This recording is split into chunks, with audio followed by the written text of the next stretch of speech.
ये दुनिया अजीब क्यों होती है, किस्मत से अपनी शिकायत ये क्यों होती है। ये दुनिया अजीब क्यों होती है, किस्मत से अपनी शिकायत ये क्यों होती है। अजीब खेल खेला है किस्मत ने, अजीब खेल खेला है किस्मत ने, जिसे हम पा नहीं सकते हैं उसी से मोहब्बत ये क्यों होती है, ये क्यों होती है, ये क्यों होती है।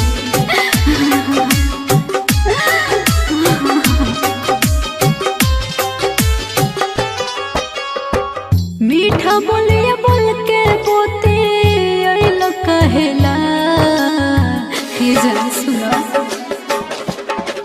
मीठा बोलिया बोल के बोते अइलो कहेला, प्यार न रहे तो दिल गइलो कहेला, प्यार न रहे तो दिल गइलो कहेला।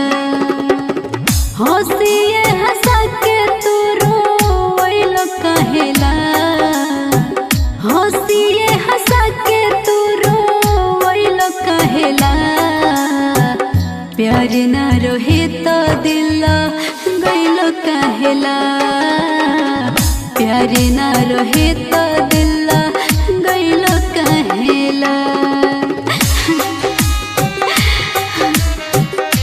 आंसू तेरा खिले पर आंखें मेरी हो, दिल तेरा धड़के पर धड़कन मेरी हो।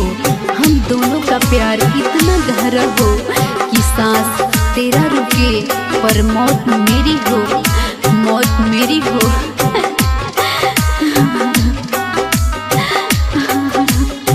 सोचनी न सपनों में साथ हमर छोड़ब, दोसरा के पाके जान दिल हमर तोड़ब।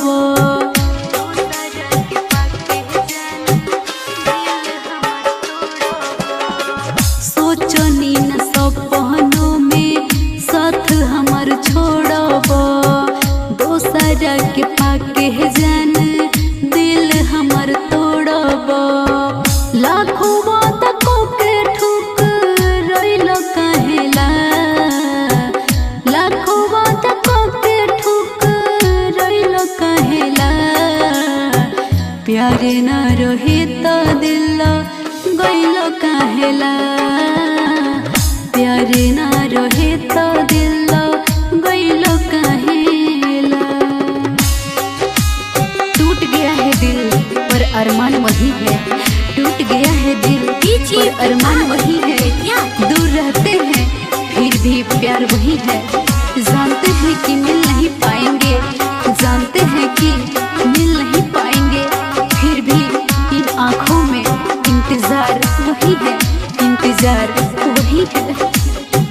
जानबो से ज्यादा तोहके चहले रही हम हो, निशा के हिस्सा में जख्मी दे दिहल गम हो। ऐसा काहे कैला बोला ना।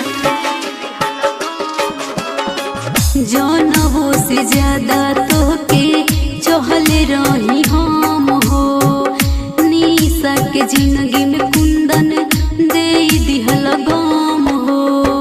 पगली पगली को ही पग लइलो कहेला, पगली पगली को ही पग लइलो कहेला, प्यार न रहे तो दिल गइलो कहेला, प्यार न रहे तो दिल